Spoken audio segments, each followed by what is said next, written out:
Today I'm going to explore two influential models of grief and discuss why Worden's 4 tasks of mourning might offer a more practical and empowering framework than the more familiar Kubler-Ross's 5 stages of grief.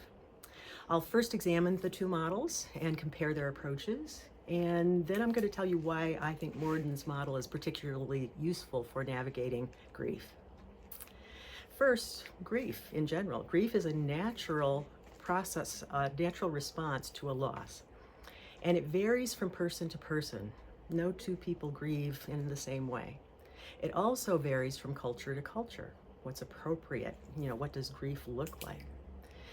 There are different models of grief that explain in a framework our understanding of grief and how the process works. I'm going to introduce these two models now. While Kubler-Ross's 5 stages is really well known, you might not have heard of Worden's 4 tasks of mourning previously, but I like its active engagement, and I think it's a valuable tool for both clinicians and individuals. So, Kubler-Ross's 5 stages: denial, anger, bargaining, depression, and acceptance are all emotional responses that individuals might experience after a loss. But I want to clarify that Kubler-Ross originally developed this model to describe the emotional journey of a terminally ill person, not necessarily to be used for bereavement as a whole, but it's been widely used for that purpose.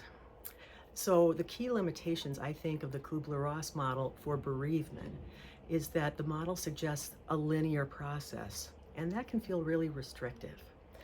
It also lacks practical guidance on navigating grief, and it can leave individuals unsure of how to address unresolved or ongoing emotions.